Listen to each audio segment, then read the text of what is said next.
نحمده ونصلي على رسوله الكريم اما بعد فاعوذ بالله من الشيطان الرجيم بسم اللہ الرحمن الرحیم۔ سورۃ النازعات آیت نمبر 37 سے لے کے 41 تک تجوید کے قواعد کے مطابق پڑھتے ہیں۔ میم مشدد اور نون مشدد جہاں بھی آئے اس کے اوپر غنہ کرنا ہے، 2 حرکات کے برابر۔ فَأَمَّا مَن طَغَى، طَغَى کو اور غین کو پر پڑھیں گے۔ وَآثَرَ الْحَيَاةِ الدُّنْيَا، وَآثَرَ الْحَيَاةَ الدُّنْيَا فَإِنَّ الْجَحِيمَ هِيَ الْمَأْوَى۔ یہاں پہ غلطی سے حیات الدنیا لکھا گیا تھا، تو تھوڑا سا عربی گرامر کا نوحو ہے تو پتہ چلا حفظ کے باوجود بھی کہ یہ تو مفعول بہ ہے، اس کے اوپر زبر آنی چاہیے تھی، زیر کہاں سے آ گئی؟ وَأَمَّا مَنْ خَافَ مَقَامَ رَبِّهِ وَنَهَى النَّفْسَ عَنِ الْهَوَىٰ، یہاں پہ ہا کو ہا پڑھ دیا، دوبارہ پڑھتا ہوں۔ وَأَمَّا مَنْ خَافَ مَقَامَ رَبِّهِ وَنَهَى النَّفْسَ عَنِ الْهَوَىٰ، ہا اور ہا یہ دونوں میں فرق۔ حیات الدنیا یہ ہا ہے، اور اس ہا میں، اور جس کو ہم اردو میں 2 آنکھوں والی ہا کہتے ہیں، بتا کے اردو میں بتانا پڑتا ہے کہ میں جو ہے نا کشمیر والا کاف کہہ رہا ہوں، بتانا پڑتا ہے کہ ہا جو ہے 2 آنکھوں والی ہے، بتانا پڑتا ہے کہ ہا حلوے والی ہے۔ تو جب آپ تجوید سیکھ جائیں، عربی گرامر کا پتہ چل جائے، تجوید کے قواعد کے مطابق آپ حروف کو ادا کریں تو پھر بتانے کی ضرورت نہیں رہتی۔ فَإِنَّ الْجَنَّةَ هِيَ الْمَأْوَىٰ، الف حمزہ جب بھی ساکن ہو تو وہ جھٹکے سے ادا کیا جاتا ہے۔ یہ ہوئی جی ہماری تجوید کے قواعد کے مطابق تھوڑا سا انٹروڈکشن۔ آگے چلتے ہیں علم صرف۔ علم صرف میں فا کو استئنافیہ اور فصیحیہ بھی کہتے ہیں۔ تو استئنافیہ، اما حرف شرط ہے، من موصولہ ہے یہاں پر جی، آگے اس کا صلہ ہے تو من موصولہ۔ الذی، اللذان، الذین، اللتی، اللتان، اللاتی، یہ سارے اسماء موصولہ ہیں، اس کے ساتھ من اور ما بھی موصولہ آتا ہے۔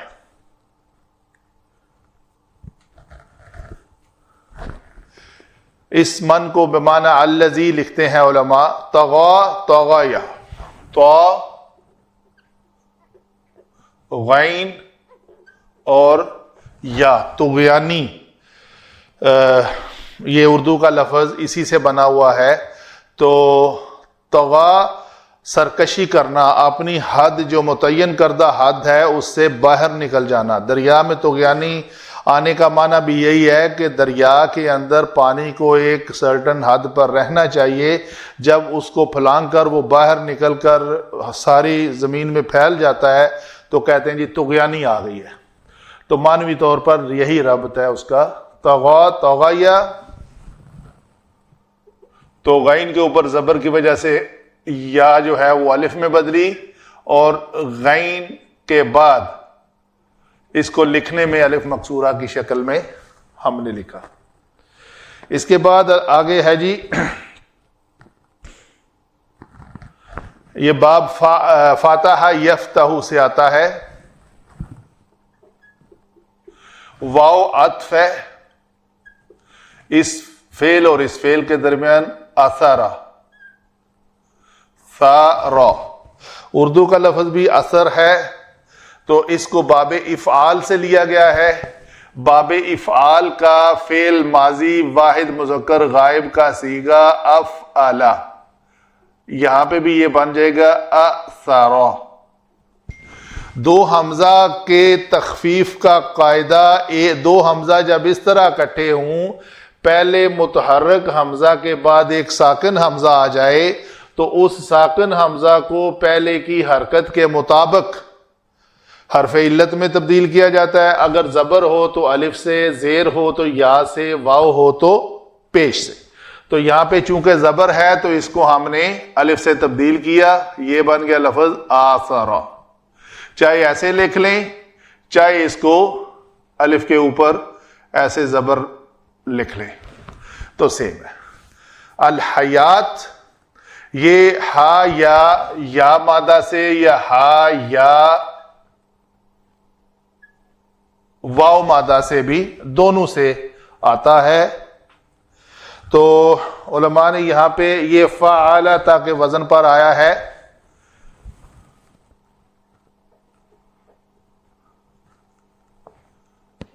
تو یہ کیا بنے گا؟ حیاتا.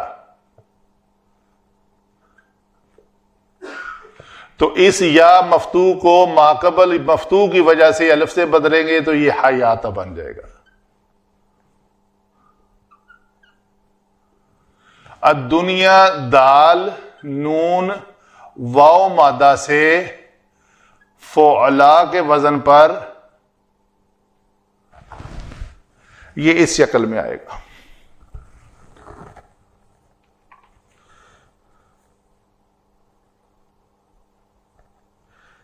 جی، یہ لفظ دنیا اور علیا جو ہے یہ لکھتے ہیں علماء اسمی فعلا اسمی یا وصفی کے لام کلمہ میں یا ہو تو قائم رہتی ہے اور واو ہو تو یا سے بدل جاتی ہے. جہاں پہ چونکہ واو ہے تو یہ یا سے بدل جائے گی، تو یہ لفظ ہمارا اصل میں بنے گا دن وا. تو اس دن واو کو جب یا سے بدلا تو یہ شکل بن گئی دنیا. فا رابطہ ہے شرط اور جواب شرط کے درمیان، رابطہ شرط اور جواب شرط. ان حرف مشبہ بالفعل. جہیم جیم ہا اور میم مادہ سے فعیل کے وزن پر جہیم.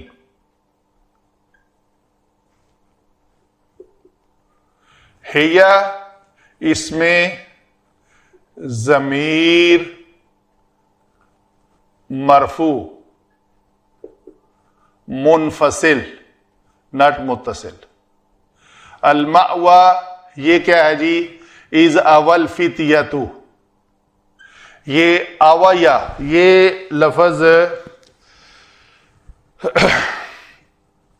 سورہ کہف میں بھی استعمال ہوا ہے. اس سے یہ مصدر بنے گا اور اس کو علماء لکھتے ہیں یہ مصدر جو ہے وہ اس میں ظرف مکان بنتا ہے. اس میں ظرف مکان کا وزن ہے مفعلہ.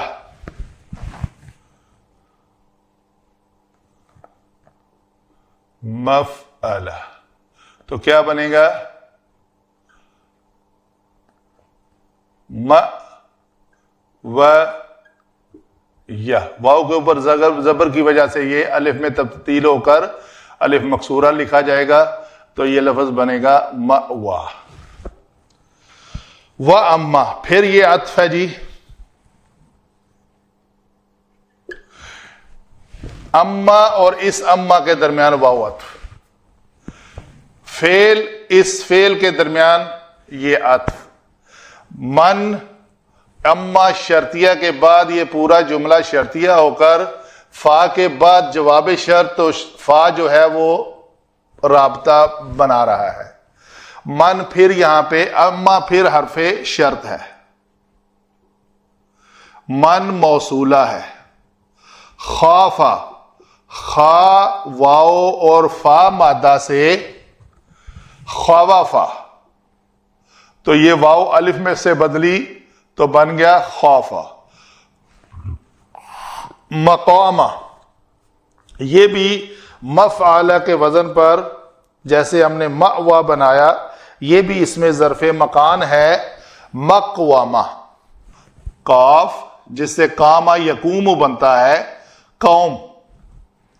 ٹھیک ہے، قوم سے یہ لفظ بنے گا مفعل کے وزن پر مقوم. تو مقومہ میں کیا ہوا کہ واو متحرک ماقبل ساکن، اس نے حرکت اپنی ماقبل کو دی. اس کے بعد واو تھی، واو کا ماقبل زبر آ گیا، تو زبر اور واو آپس میں مطابقت نہیں رکھتے. مطابقت ہے زبر اور الف کی، اس لیے ہم نے واو کو الف سے بدل دیا تو یہ لفظ بن گیا مقامہ. ربی ہی اسم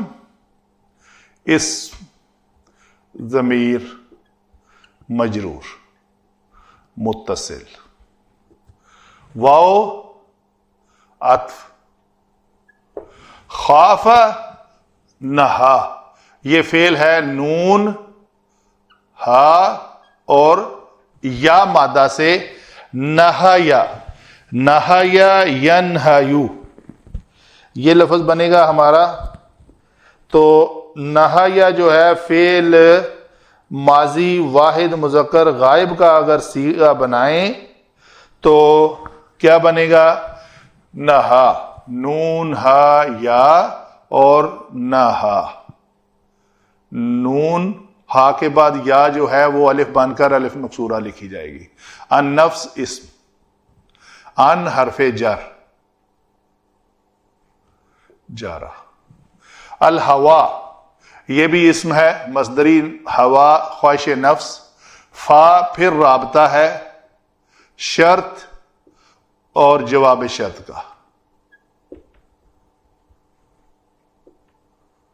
ان حرف مشبہ بالفعل.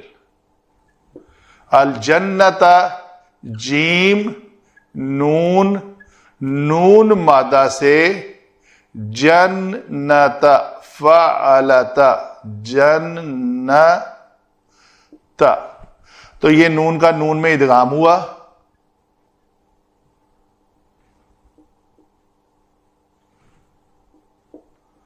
تو نون مشدد لکھا جائے گا. ہیا اسم ضمیر مرفوع. مأوا پہلے بنا چکے، یہ بھی سیم آئے گا.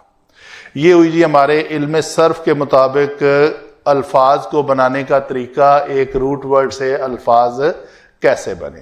جی آگے چلتے ہیں. علم نحو میں دیکھتے ہیں کہ الفاظ جن کو ہم نے روٹ ورڈ سے مصدر سے دیکھا کیسے بنے، آپس میں ان کا ربط کیا ہے، اس کو ہم کیسے دیکھ سکتے ہیں کہ اس کے معنوی طور پر یہ الفاظ مل کر جملے کی شکل جب اختیار کرتے ہیں تو جملہ کس حیثیت سے آتا ہے اور ایک جملے کا دوسرے جملے کے ساتھ آپس میں ربط کیا ہے، تعلق کیا ہے، وہ دیکھتے ہیں. فا ہم نے کہا استئنافیہ یا فصیحہ، تو وہ پیچھے والے بات کی آگے تفصیل بتا رہا ہے. تو اما جو ہے وہ حرف شرط ہے. تو یہ جو شرط لگی ہے، کیا شرط ہے جی؟ من موصولہ ہو کر ہم نے کہا یہ مبتدا ہے.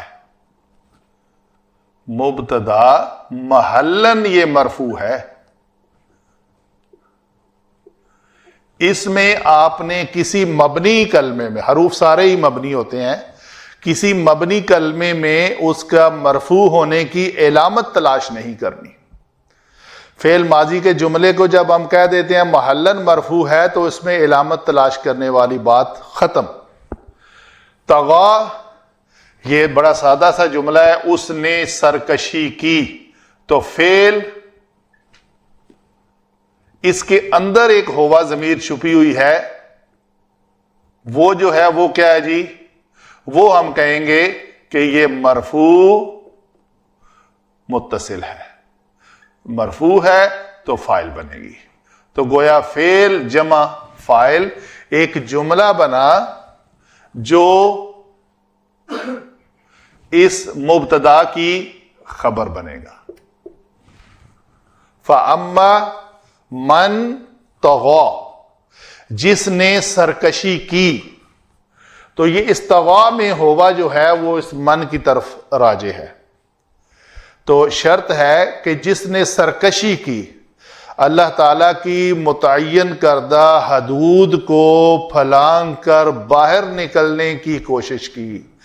طغیانی جس طرح میں نے کہا پہلے 2 منٹ پہلے کہ دریا میں طغیانی تب ہوتی ہے کہ وہ پانی اپنی حدوں سے اس کا کسی وجہ سے بھی باہر نکل جائے. انسان اگر حدوں سے دریا میں پانی باہر نہ جائے، بڑا سموتھ چل رہا ہو، تو خاموشی سے دریا کہتے ہیں بہہ رہا ہے. نہیں تو دریا میں طغیانی آتی ہے اور وہ تباہی کا سبب بنتا ہے، دریا کی اپنی حدود کا بھی اور دوسروں کے لیے بھی. اسی طرح انسان بھی جب اللہ تعالیٰ کی متعین کردہ حدود کے اندر نہیں رہتا تو وہ اپنی تباہی کا بھی اور ساتھ میں گرد و نواح میں رہنے والے لوگوں کی بھی تباہی کا سبب بنتا ہے. مثال کے طور پر ہم لیتے ہیں، اگر اللہ نے حکم دیا ہے چوری نہ کرو، تو چوری نہ کرنے کے حکم کی حکم عدولی کر کے اس نے ایک تو اپنے آپ کو طغا کی شکل میں نافرمانی کی، اور ساتھ والوں کو جس طرح دریا کے کنارے پھٹ کر باہر والوں کو نقصان دیتے ہیں پانی، اس طرح انسان نے اپنے جو چوری کا عمل اللہ کے حکم کی نافرمانی کرتے ہوئے کیا، وہ صرف نہ اپنے لیے نقصان ہوا اس کا، بلکہ اس نے دوسروں کے لیے بھی نقصان کا سبب اپنے آپ کو بنا دیا. کیونکہ چوری تو ظاہر ہے اس نے اپنے گرد و نواح میں رہنے والے کسی دوسرے کی کرنی ہے. واہ، اور کیا ہے جی؟ عطف. تو پھر یہ مرکب عطفی مل کر من کا صلہ بن جائے گا، من کی خبر بن جائے گا.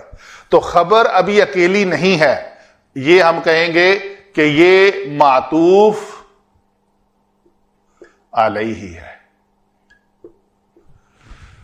آگے اس کا معطوف ہے آثر الحیات الدنیا،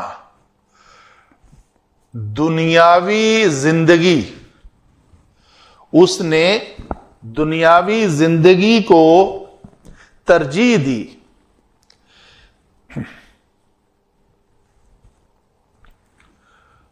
اس نے دنیاوی زندگی کو ترجیح دی. باب افعال پہ لا کر اس لفظ کو یوز کرنے کا مقصد بھی یہی ہے کہ اس نے ترجیح دی کس کو؟ حیات دنیا کو اخروی زندگی پر. تو یہاں پہ ہم کہیں گے اس میں ایک ہوا ضمیر چھپی ہوئی ہے، وہ مرفوع ہے اور وہ یہاں پہ فاعل بن رہی ہے، اور آثارا میں یہ فعل ہے. اس نے ترجیح دی کس کو؟ حیات الدنیا کو، کہ یہ مضاف الیہ.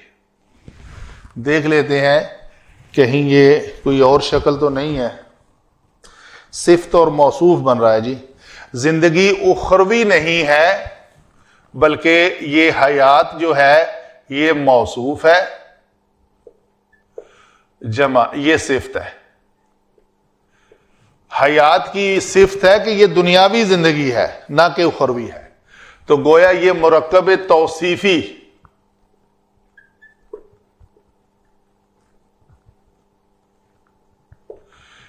اس زبر کی وجہ سے ہم کہیں گے منصوب ہے.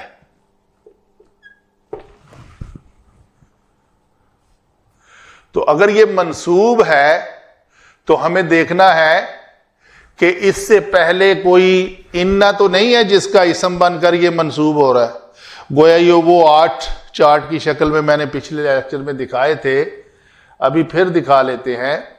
منصوب کے لیے میں ایک چارٹ کو چیک کرنے کے لیے رکھتا ہوں تاکہ پتہ چل جائے کہ آئندہ ہم نے اس کے سائز کو بڑا کرنا ہے یا نہیں۔ تو یہاں پہ ہم کہیں گے جی یہ مفعول بہی ہے، مفعول بہی ہے۔ یہی بات اگر اننا کی اسم کی شکل میں لکھا ہوا ہے تو یہاں پہ ہمیں اننا مل گیا تو ہم اس جہیمہ کو بولیں گے یہ اننا کا اسم ہے، اس لیے منصوب ہے۔ تو اس طرح یہ 13 منصوبات ہیں جو ہمیں پتہ چل جائیں گے کہ یہ کیسے آتے ہیں۔ تو گویا فعل فاعل جمع یہ بنے گا جی مفعول بہی۔ جس نے سرکشی کی اور دنیاوی زندگی کو ترجیح دی تو یہ شرط ہے، اگر اس نے یہ 2 کام کیے تو اس کا جواب کیا ملے گا؟ اس کے جواب میں کوئی شک نہیں ہے، فا جو ہے وہ رابطہ ہے، انا حرف مشبہ بالفعل ہے اور یہ اسم انا ہے۔ انا جملیہ اسمیہ پر داخل ہو کر اس کے مبتدا کو حالت نصب میں لے جاتا ہے۔ تو ان الجحیمہ، یہ جحیمہ جو ہے میم کے اوپر زبر کی وجہ سے ہم نے کہا یہ منصوب ہے۔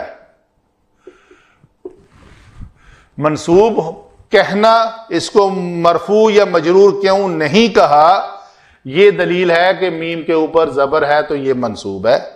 آگے پھر منصوب ہو کر ان 13 منصوبات میں سے یہ اس انا کا اسم ہے، اور یہ جو ہے یہ ہم کہیں گے مرفوع ہے، مرفوع ہو کر انا کی خبر ہے۔ اس کا مرفوع ہونا چونکہ آخر میں الف مکسورہ ہے تو یہ چھپا ہوا ہے اس کا۔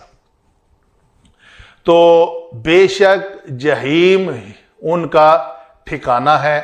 ایک ہے کہ اس میں 2 اسماء معرفہ کے درمیان یہ ضمیر آ کر ضمیر فصل بنتی ہے، تو ایسا کام کرنے والوں کے لیے جہنم ہی ان کا ٹھکانہ ہے۔ تو ہی کا معنی جو ہے وہ ہیا دے گی۔ دوسری رائے میں علماء یہ لیتے ہیں کہ یہ اسم ہے، ہیا ضمیر جو ہے یہ مبتدا ہے، یہ دوسری رائے ہے اور یہ اس کی خبر ہے۔ تو یہ جملہ اسمیہ ہو کر خبر انا، دونوں ٹھیک ہیں۔ آگے چلتے ہیں جی۔ وَأَمَّا، وہ پھر شرط لگی من موصولہ،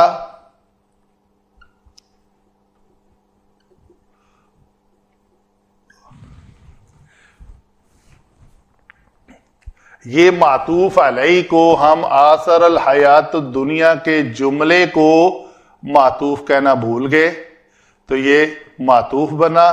معطوف علیہ جب معطوف دونوں مرکب عطفی ہو کر اس مبتدا کی خبر بنے، اور جواب شرط آپ کو میں نے ایکسپلین کر دیا۔ اسی طرح یہاں پہ آئیں، ان 3 اور 2 5 آیات کو اکٹھا لکھنے کا ایک مقصد ہے جو میں آپ کو بتاتا ہوں۔ وَأَمَّا مَنْ خَافَ موصولہ، خَافَ ڈرا، تو یہ ہوا اس میں چھپا ہوا ہے اور فعل ہے، یہ ہوا فاعل ہے۔ تو فعل جمع فاعل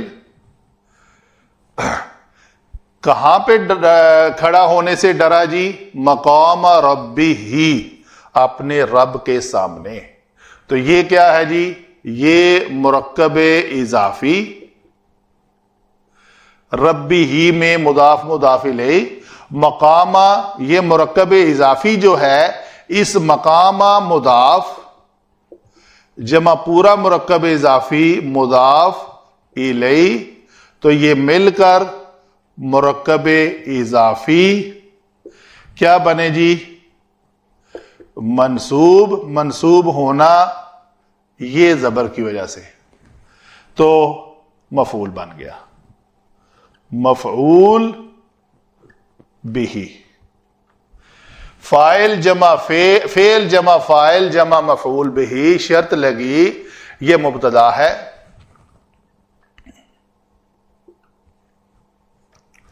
آگے اس کی خبر واو عطف ہے. نہا پھر فعل ہے، اس میں ہوا ضمیر جو ہے وہ مرفوع ہے، فاعل ہے. اس سے منع کرنا فعل ہے، باز رہنا. النفس، ٹھیک ہے جی، یہ ہم زبر کی وجہ سے کہیں گے یہ اسم منصوب ہے. منصوب ہو کر یہ کیا بن رہا ہے جی؟ مفعول بھی. تو یہ پھر جملہ بنا فعل جمع مفعول بھی، یہ فعل جمع فاعل جمع مفعول بھی. تو اس کو ہم کہیں گے اتنے جملے کو معطوف علیہ، اور یہ معطوف. تو یہ جو مرکب عطفی ہے یہ کیا بنے گا جی؟ خبر اس مبتدا کی. انل ہوا، یہ مرکب جاری، مرکب جاری کسی جملے میں متعلق بنتا ہے اس فعل کے، تو متعلق فعل. تو گویا یہ دونوں جملے من جو ہے وہ موصولہ ہو کر مبتدا بنا، خاف مقام ربہ جو ڈرا اپنے رب کے سامنے کھڑے ہونے سے، وَنَهَا النَّفْسَ عَنِ الْهَوَىٰ اور اس نے اپنی خواہش نفس کو باز رکھا. خواہش نفس کو مقدم نہ جانا. مقدم کس کو جانا؟ اللہ کے احکام کو. تو یہ دونوں کام جس نے کیے یہ اس من کے بارے میں خبر ہے، یا من موصولہ ہو کر مبتدا ہے اور آگے یہ خبر ہے اس کی. اچھا، پھر کیا ہوگا؟ اس شرط کا جواب شرط کیا ہے؟ یہ جواب شرط ہے رابطہ. ان حرف مشبہ بالفعل ہے. جنتا اسم ہے، مأوى اس کی خبر ہے، یہ ضمیر فصل ہے. تو گویا بات پتہ چلی دو اسماء معرفہ کے درمیان ہیا ضمیر فصل آتی ہے، تو بے شک جنت ہی ان کا ٹھکانہ ہے. کن کا؟ جنہوں نے اپنی خواہش نفس کو معبود نہ بنایا، اپنے رب کے سامنے کھڑے ہونے سے ڈرا، جس نے زندگی اس حال میں گزاری کہ موت کے بعد اس نے اپنے ان سارے اعمال کا اللہ کے سامنے جواب دہ ہونا ہے. تو اس کا ٹھکانہ کیا بنا؟ جنت. تو دوسری رائے علماء کی یہ ہے کہ یہ ہے یا مبتدا، یہ اس کی خبر، جملہ اسمیہ، خبر ان، تو یہ شکل بھی آ جائے گی. تو بے شک ایسا کرنے والوں کا جنت ٹھکانہ بنے گی، جنت میں ہی ان کا ٹھکانہ ہوگا. تو ابھی ان دو آیات کو آپس میں ان کا ربط دیکھ لیتے ہیں، کون کون سی چیزیں جو ہیں وہ مشترک ہیں. کیا جنت کا الٹ ہے دوزخ؟ یہ جہیم اور جنت. ایک گروپ کا ٹھکانہ جہیم بن رہا ہے، دوسرے کا جنت بن رہا ہے. تو یہاں پہ کیا ہو رہا ہے؟ خاف مقام ربہ، اپنے رب کے سامنے کھڑے ہونے سے ڈر کر اللہ کی متعین کردہ حدود کے اندر زندگی گزارنے کا نام ہے؟ یہ اس کا الٹ ہے کہ اللہ کی متعین کردہ حدود سے تجاوز کر جائے۔ تجاوز کر جانا اور حدود کے اندر رہنا دونوں الٹ ہیں ایک دوسرے کے، تو اس لیے ان کا رزلٹ بھی الٹ ہی آئے گا، ایک جنت میں جائے گا اور ایک دوزخ میں جائے گا۔ دوسرا کیا ہے؟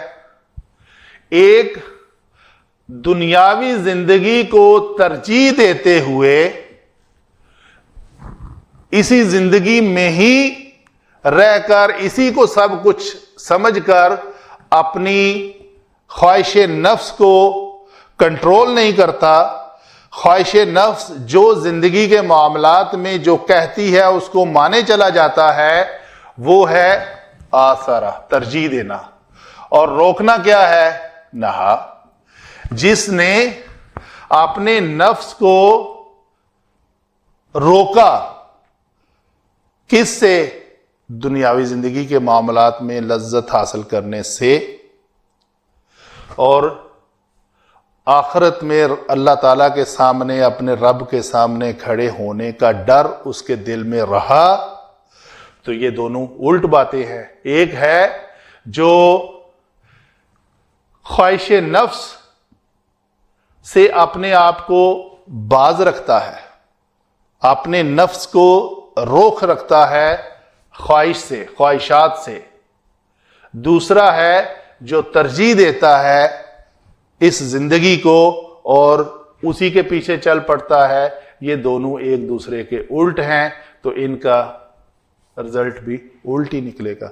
تو یہ میں نے آپس میں ایک ربط کے طور پر ریڈ لائن لگائی ہے کہ یہ افعال، اس میں بھی دو افعال ہیں، اس میں بھی دو افعال ہیں، رزلٹ دونوں کا الٹ آ رہا ہے۔ اس کا رزلٹ آ رہا ہے جہنم اور اس کا رزلٹ آ رہا ہے الجنہ۔ اللہ تعالی ہمیں ان دو آیات پر عمل کرنے والا اور ان دو آیات سے باز رکھنے والا بنائے۔ وما علینا الا البلاغ۔